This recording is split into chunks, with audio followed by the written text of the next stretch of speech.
Going through a major career change, man, it can be one of the toughest things you'll ever face.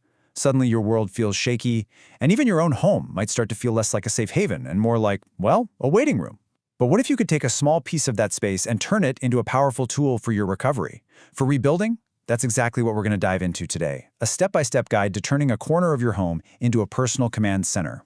You know, it all starts with this really simple question. Have you ever noticed when you walk into a cafe, you kind of scan for a seat in the corner? Or how you naturally arrange your furniture up against the walls? This isn't just some random quirk. It's actually a deep-seated psychological instinct for safety, for security, and we can absolutely use that to our advantage. For a lot of mid-career professionals who find themselves out of work, this time is just filled with immense pressure. I mean, you've got the weight of supporting a family, you're dealing with ageism, and you're facing this loss of identity that was so tied to your job. This quote here really hits home. The isolation can be just profound. That's why we're going to focus on how to turn that private struggle into a period of real strategic rebuilding, starting right where you are, in your own home. Okay, so the very first step is all in your head. We have to reframe this time. This is not about retreating from the world because you've been defeated. Not at all. It's about creating a secure home base, a launch pad, where you can actively recharge your batteries, plan your next big move, and rebuild your resilience for the road ahead. So here's our game plan. We're going to start with the actual physical layout of your space. Then we'll move on to your physical comfort. After that, we'll look at engineering the sensory atmosphere. And finally, we'll talk about how to structure your time to rebuild your sense of self. It's a clear roadmap, from securing your space to securing your future. All right, let's jump right into part one, the architecture of safety.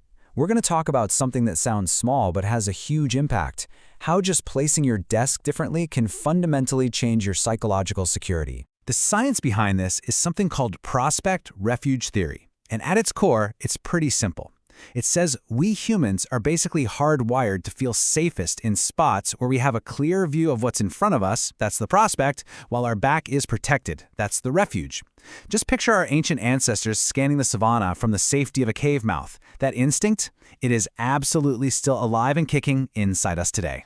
So how do we put this into practice? It's incredibly easy. Step 1. Create your refuge. Put your chair so its back is against the solid wall. This one little move gets rid of that subconscious feeling of being vulnerable, of someone sneaking up behind you.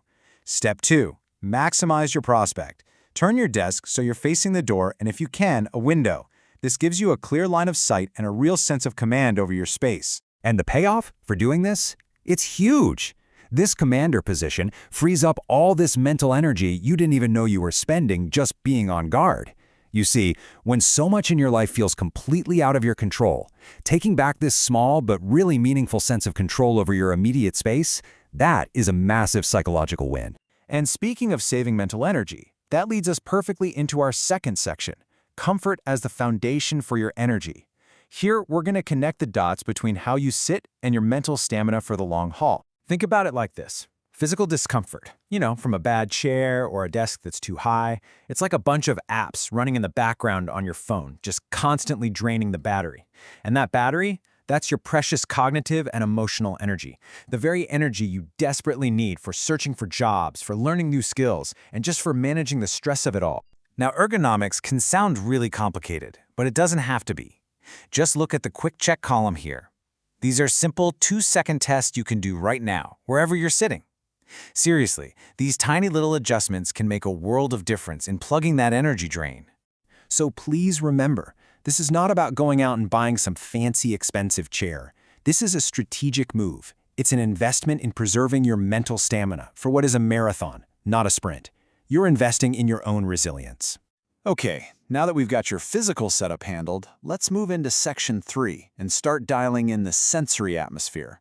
We're going to talk about engineering the whole vibe of your space so it's actively working for you, not against you.